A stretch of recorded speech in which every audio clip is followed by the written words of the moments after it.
Hey there, everybody, thanks for joining me for another one-man review. Today I have Patience by Dan Clowes. This is another one of the books that I picked up in Fantagraphics Fantabooks sale. I ordered everything from them that I wanted for the rest of the year, and then used the gift certificates that I got to buy a bunch of books like this, that are books that I've been wanting, and some other books that I just thought looked cool.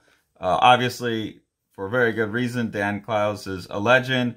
This is a book of his that I haven't read yet, so I was very excited to read it, and it definitely threw me for a few loops. The art, as always with Clowes, is very good.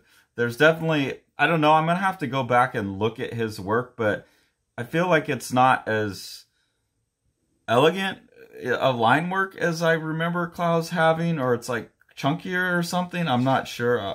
Like I said, I'm gonna have to go back, but it does feel clumsier. Maybe I've just seen some other people like Tim Lane and DJ Bryant that take this type of thing and slick it up a little bit more, so Clowes feels clumsy by comparison. But still, I mean, he's an amazing cartoonist. He's obviously an amazing designer.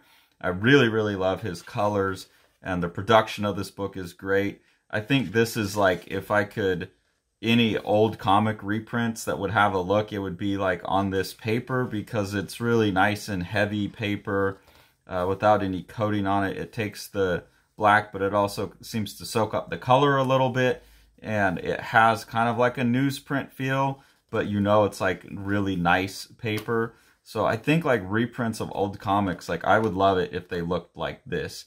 You know, get the colors looking nice and flat, get rid of the dot tone pattern, perfect reproduction of line art, really nice, intense but desaturated colors. You know, they maintain their purity and the flatness, have it against not a pure white paper.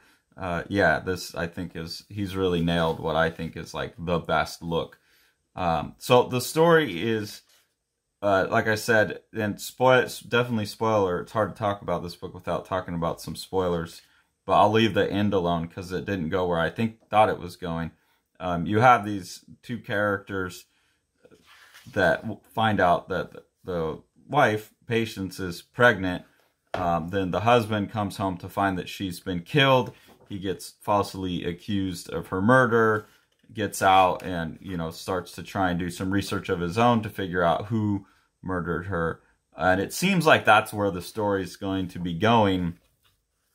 And then all of a sudden it's like, nope, we're jumping and we're going to the future. And that really threw me. Like, I wasn't expecting that. I didn't really know anything about this book going into it.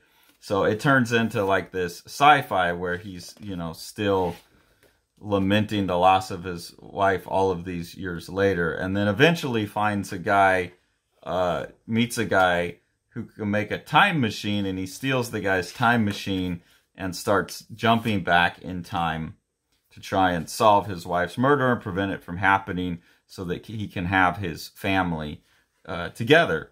So there's a sweetness to the story. Now, while I was reading it, I got the sense that, like, oh man, this could really be, since I'm so concerned about length lately for whatever reason, like length of story, I was thinking like, man, this is one that could actually be like a 10-page, you know, with the time travel, and you feel like a twist ending coming up throughout the whole book.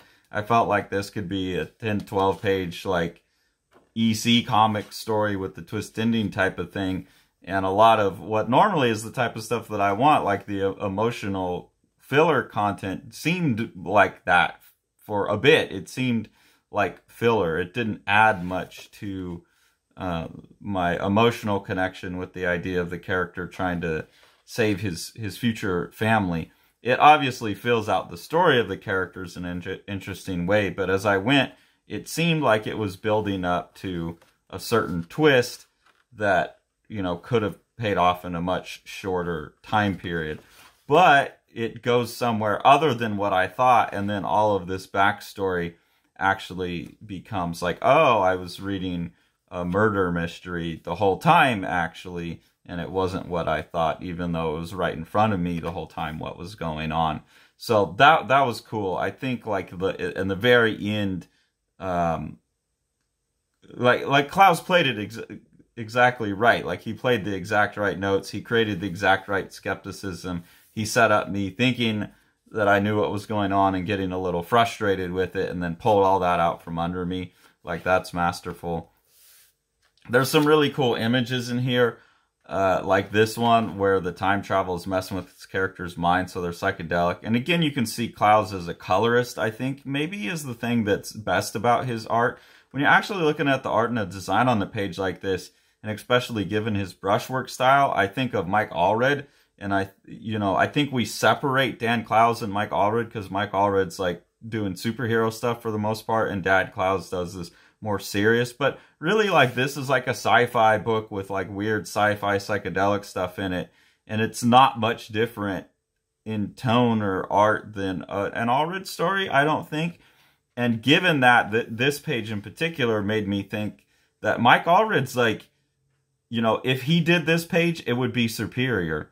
And it really made me develop an appreciation. I mean, I already appreciate Mike Allred, but I almost feel like Dan Clowes is on such a pedestal. It would be interesting to see Allred do a book like this and see what people would say. Or, like, I don't know. It just made me think we really need to reconsider him, not just as a great artist, but, put him up there with someone like Clowes. And like throughout the rest of the book, like pages like this, I kept noticing that, like, oh yeah, like this kind of has Mike Allred vibes, but Allred could do it better. So that was strange, because I've never really connected them. There was another one. But really, still really cool art, beautiful colors, beautiful reproduction. Here's a page, an image that I thought was really interesting, where it's almost like this character's, it's not like he's seen his face from the inside, but it's like a visual representation of what it feels like to have a face from the inside, I thought. At least that's what it makes me think of, like seeing through the eyes, feeling your eyes being able to squint, kind of feeling and being aware of your teeth, some of like feeling like you have a headache or something, feeling the teeth on the top and the bottom. Like, I don't know, that's how that image reads to me, and I thought that was very clever. So there's just a lot of stuff like that I like throughout the book as well.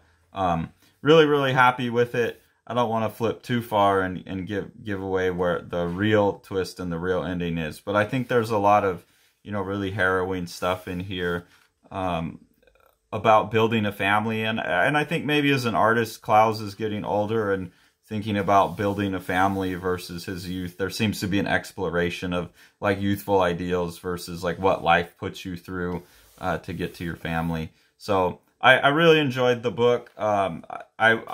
But it took me right until the end to decide that I enjoyed it. I was, a lot of while I was reading it, I was formulating complaints about the book more. And Clowes cleared up all of those complaints with the ending. So that to me is the sign of a true master.